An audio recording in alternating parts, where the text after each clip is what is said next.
তিন প্রতিনিধি রয়েছেন আমাদের সঙ্গে। বাগবাজার সর্বজনীন থেকে সুকান্ত মুখোপাধ্যায়, হাতিবাগান সর্বজনীন থেকে অনির্বাণ বিশ্বাস এবং বেহালা আদর্শপল্লী থেকে রয়েছেন সৌমিত্র রায়। প্রথমেই বাগবাজার সর্বজনীন। সুকান্ত, বাগবাজার মানেই তো ঐতিহ্যের পুজো, কতটা জমজমাট চতুর্থীর সন্ধ্যায়?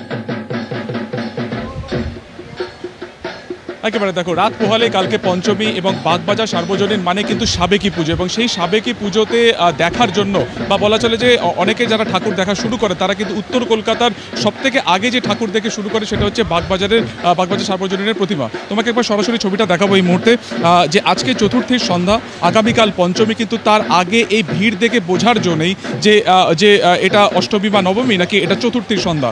তুমি দেখতে পাচ্ছ যে মা দুর্গা এখানে রয়েছে, সাবেকি যে তার রূপ, সেই রূপই কিন্তু এখানকার প্রধান ইউএসপি। একেবারে মায়ের মূর্তি রয়েছে সেখানে, তার সাজ রয়েছে, সপরিবারে এক চালচিত্রের সাবেকি যে পুজো বাগবাজার সার্বজনীন, তারই কিন্তু আকর্ষণে এখানে সাধারণ যারা দর্শনার্থী থাকে তারা এখানে আসেন। এবং আশপাশে একাধিক পূজা থাকলেও সবার প্রথম কিন্তু গন্তব্য অবশ্যই হয় এই বাগবাজার সার্বজনীন, যেখানে এবছরে দক্ষিণ ভারতের একটি মন্দিরকে পাথেয় করেই এখানে কিন্তু এই মণ্ডপ সজ্জা করা হয়েছে।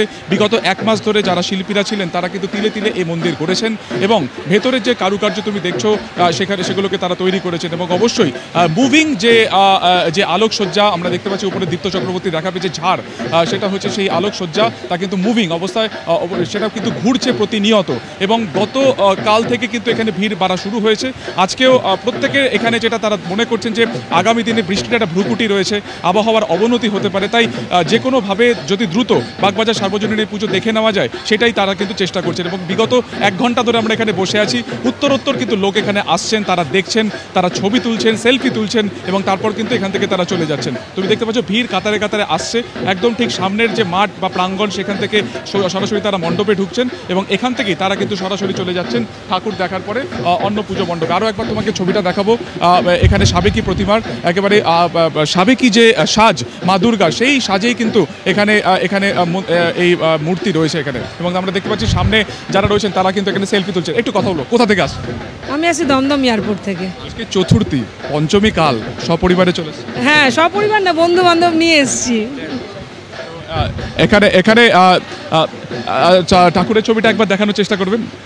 সেটা হচ্ছে যে এখন কি মনে হয় এবছর কি সব আগে থেকে ঠাকুর দেখছে এই ওয়েদার খারাপের জন্য? হ্যাঁ, না, ওয়েদার খারাপের জন্য না, আমরা প্রত্যেকবারই মোটামুটি চতুর্থী থেকে আমাদের স্টার্ট হয়ে যায় ঠাকুর দেখা, অনেক বছরই। তার আগে আমরা স্টার্ট করি না, তো চতুর্থী থেকে মোটামুটি স্টার্ট হয়ে যায় আমাদের ঠাকুর দেখা। হোল নাইটের প্ল্যান?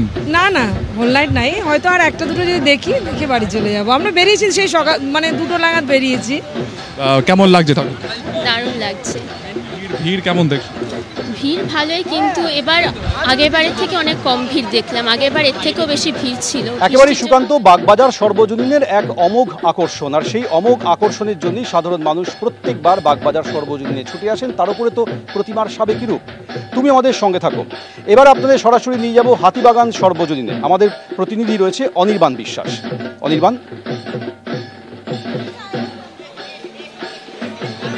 দেখো, আমরা রয়েছে এই মুহূর্তে হাতিবাগান সর্বজনীন। আর হাতিবাগান এমন একটা জায়গা যেখানে কিন্তু দুর্গাপুজোর হাব বলা যায়। এখানে হাতিবাগান সর্বজনীন তার অন্যতম ধারক বাহক, কারণ হাতিবাগান সর্বজনীন ছাড়াও এই চত্বরে একাধিক পুজো রয়েছে। এবং দেখতেই পাচ্ছ যে চতুর্থীর সন্ধ্যায় প্রচুর মানুষ তারা আসছেন। এবছর তাদের 91তম বর্ষ, আর এবছর কিন্তু তাদের বিষয় ভাবনায় উঠে এসছে অথঘাত কথা। মূলত গঙ্গার যে ঘাট এবং হাওড়া কলকাতার যে 2 পাড়ের যে ঘাট রয়েছে এবং সে ঘাটের যে ইতিহাস, সেগুলোটাকে কিন্তু ফুটিয়ে তোলা হয়েছে এই মূল পূজা মণ্ডপে। কারণ তাদের উদ্যোক্তাদের যেটা বক্তব্য, যে বারাণসীর একাধিক ঘাট নিয়ে, তার ইতিহাস নিয়ে বারে বারে চর্চা হয়, বারে বারে আলোচনা হয়, কিন্তু কলকাতার ঘাট যার সঙ্গে কিন্তু ইতিহাস একেবারে জড়িয়ে রয়েছে, সেই ঘাট নিয়ে কিন্তু খুব বেশি কথা হয় না। ইতিহাসে তার চর্চা থাকলেও খুব বেশি আলোচনা হয় না। সেই ঘাটকেই কিন্তু তারা সামনে রেখেছেন, যে ঘাট কিন্তু একসময় বাংলার ইতিহাসের কথা বলে, ব্রিটিশ সাম্রাজ্যের কথা বলে, কখনো সেখানে লড়াইয়ের কথা বলে, আবার কখনো এই ঘাট থেকেই কিন্তু মাতৃ প্রতিমার যে রূপ, অর্থাৎ মৃন্ময়ী রূপ, সেই মৃন্ময়ী রূপের ছোঁয়া শুরু হয় এই গঙ্গার মাটি বা গঙ্গার ঘাট থেকে। আবার বিসর্জনও কিন্তু হয় এই গঙ্গার ঘাটে। স্বাভাবিকভাবে এই ঘাট, সেখানে আবাহন থেকে একেবারে বিসর্জন, সমস্তটাই কিন্তু কেন্দ্র করে, অর্থাৎ বলা যায় ভালো যে গঙ্গার ঘাট সেটা কিন্তু একটা গোটা জীবনচক্র রয়েছে এই গঙ্গার ঘাটকে কেন্দ্র করে। এবং দেখতেই পাচ্ছ আমার ক্যামেরা পার্সন আর প্রভুর সামন্ত দেখাচ্ছে যে কীভাবে ফুটিয়ে তোলা হয়েছে এই ঘাট কথাকে গোটা পূজা মণ্ডপ জুড়ে। এবং সেখানে তুমি জানো যে ফ্রান্স ফ্রান্সের শিল্পী এসে তিনি নিজে হাতে কিন্তু কাজ করেছেন এবং এই যে সোনালি সুতোর কাজ দেখতে পাচ্ছ এটাও কিন্তু ফ্রান্সের শিল্পীর হাতে কাজ। একটা রাজবাড়ির আদলে একটা রূপ দেওয়া হয়েছে পুরনো কলকাতার এবং একই সঙ্গে কিন্তু এখানকার যে মাতৃপ্রতিমা থিমের সঙ্গে সাদৃশ্য রেখেই কিন্তু এখানে মাতৃপ্রতিমা তৈরি করা হয়েছে। চতুর্থীর সন্ধ্যেবেলায় প্রচুর মানুষ আসছেন, প্রত্যেকেই তাদের মুঠো ফোনে কিন্তু এই গোটা থিম এবং তার সাথে মাতৃপ্রতিমা এটাকে সব মিলিয়ে এবার হাতিবাগান সর্বজনীন সাধারণ মানুষের দৃষ্টি আকর্ষণ করেছে। তুমি আমাদের সঙ্গে থাকো। বেহালা আদর্শপল্লীতেও প্রচুর মানুষ ভিড় করেছেন, সেখানে আপনার নিয়ে যাবো। তবে আদর্শপল্লীর খুব কাছেই রয়েছে আরও একটি জনপ্রিয় পুজো, বেহালা নূতন দল। এই নূতন দল পুজো মণ্ডপের ভিতরে এবার একটা বিশাল প্রাসাদের তৈরি করা হয়েছে। ইতিহাস চেতনায় সেরা সম্মান জিতে নিল বেহালা নূতন দল। আমরা দাঁড়িয়ে রয়েছি শিবানী ধামে, খাস কলকাতায়। এটি হচ্ছে থিম এবারের বেহালা নতুন দলের ৬০তম বর্ষে। তাদের মণ্ডপে ঢুকলেই দেখা যাবে একটা গোটা রাজপ্রাসাদ, আর এটাই হচ্ছে শিবানী ধাম। যে শিবানী ধাম বুন্দেলা আর্ট ও মোঘল আর্টের সংমিশ্রণে তৈরি হয়েছে। তারা পাথর এবং বিভিন্ন ধরনের আর্ট ব্যবহার করেছেন এই মণ্ডপ তৈরি করার জন্য, আর তার সঙ্গে রয়েছেন প্রতিমা।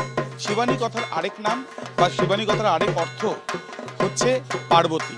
এই অসাধারণ মণ্ডপের জন্য শারদানন্দ 2025 ইতিহাস চেতনায় এবারে সেরা এই বেহালা নতুন দল। তাদের হাতে তুলে দেবো আমরা পুরস্কার। ক্যামেরার সন্দীপ সাধুকার সাথে আবির দত্ত, এবিপি আনন্দ, কলকাতা। এবার আপনাদের নিয়ে যাব বেহালা আদর্শপল্লীতে। রয়েছে আমাদের প্রতিনিধি সৌমিত্র রায়। সৌমিত্র, বেহালা আদর্শপল্লীর পুজো উদ্যোক্তারা প্রত্যেক বছর নতুন নতুন ভাবনা চিন্তা শিল্পকর্ম নিয়ে সাধারণ মানুষের কাছে উপস্থিত হন। এবার তাদের পুজোর কি বৈশিষ্ট্য? সৌমেন, দেখো, প্রত্যেক বছরের মতো এবছরেও বেহালার আদর্শপল্লীর যে পুজো ভাবনায় একটা নতুনত্ব রয়েছে, একটা চমক রয়েছে।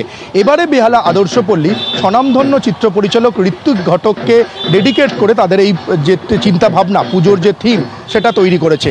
ঋত্বিক ঘটকের এবারে জন্ম শতবর্ষ রয়েছে, সেই কারণেই পূজা মণ্ডপে ঢোকার পর থেকে গোটা পূজা মণ্ডপ জুড়ে ঋত্বিক ঘটকের যে কালজয়ী যে সমস্ত কাজ রয়েছে, যে কীর্তি রয়েছে, সেই কীর্তিকে এনারা সম্মান জানিয়ে এই পূজা মণ্ডপ তৈরি করেছে। তুমি দেখতেই পাচ্ছ যে একদম ঢোকার পর থেকেই ঋত্বিক ঘটকের একটা ছবি রয়েছে এবং তারপর এইখানে এবারের যে থিম, সেই থিম হচ্ছে ঋত্বিক ঘটকের যে কালজয়ী সিনেমা মেঘে ঢাকা তারা, সেই মেঘে ঢাকা তারার যে একটি সংলাপ, সেই সংলাপকে পাথেয় করেই এবারে এই থিম রয়েছে। তাদের যে মেঘে ঢাকা তারার যে সংলাপ আয়গো উমা কোলে লই, সেইটাই এই পূজা মণ্ডপে ফুটিয়ে তোলা হয়েছে। তুমি দেখতে পাচ্ছ ঋত্বিক ঘটকের যে সমস্ত সৃষ্টি, সেই সৃষ্টির পরতে পরতে ছাপ রয়েছে এই পূজা মণ্ডপে। এবারে বেহালার আদর্শপল্লী তাদের ৬৮তম বর্ষে পদার্পণ করলো। পূজা উদ্যোক্তারা যেমনটা বলছেন যে ঋত্বিক ঘটককে কোনোভাবেই বা ঋত্বিক ঘটকের কাজকে কোনোভাবেই ভুলে যাওয়া যায় না, সেই কারণেই এবারের পূজা মণ্ডপ তারা জন্ম শতবর্ষে ঋত্বিক ঘটকের তাদের যে পূজা মণ্ডপে স্মরণ করা হয়েছে ঋত্বিক ঘটককে, ডেডিকেট করেছে, উৎসর্গ করা হয়েছে ঋত্বিক ঘটককে। তোমাকে দেখতে পাচ্ছ আমার ক্যামেরা পার্সন রোজারিও যে ছবি দেখাচ্ছে, প্যান্ডেলের চারিদিকে ঋত্বিক ঘটকের যে বিভিন্ন সংলাপ, তার ছাপ যেমন রয়েছে এবং মেঘে ঢাকা সিনেমার তার যে সাজুজ্য রেখেই এই পূজা মণ্ডপ তৈরি করা হয়েছে। এবং পূজা মণ্ডপের ভেতরে তুমি দেখতে পাচ্ছ যে দেশভাগের যে যন্ত্রণা, সেই যন্ত্রণার ছবি এখানে ফুটিয়ে তোলা হয়েছে এবং দেশভাগের যন্ত্রণার পাশাপাশি অনুপ্রবেশের সমস্যা বর্তমান সময়ে কিভাবে প্রাসঙ্গিক হয়ে উঠেছে সেটাও এই পূজা মণ্ডপে ফুটিয়ে তোলা হয়েছে। এবার তোমাকে যদি আরও একটু এগিয়ে গিয়ে এইখানে যে আরও একটি যে চমক রয়েছে সেটা হচ্ছে এখানকার মাতৃপ্রতিমা। এখানকার যে থিম, বেহালা আদর্শপল্লীর পুজোর যে থিম, সেই থিমের সঙ্গে সাজুজ্য রেখে এখানে মাতৃপ্রতিমা তৈরি করা হয়েছে। মাতৃপ্রতিমাতে চমক হচ্ছে স্বনামধন্য অভিনেত্রী সুপ্রিয়া দেবীর আদলে। একেবারেই সৌমিত্র, অর্থাৎ উত্তর কলকাতা থেকে দক্ষিণ কলকাতা বিভিন্ন পুজো মণ্ডপে একাধিক চমক রয়েছে। পুজো উদ্যোক্তারা নতুন নতুন ভাবনা চিন্তা শিল্পকর্ম নিয়ে উপস্থিত হন। তোমাদের তিনজনকেই ধন্যবাদ।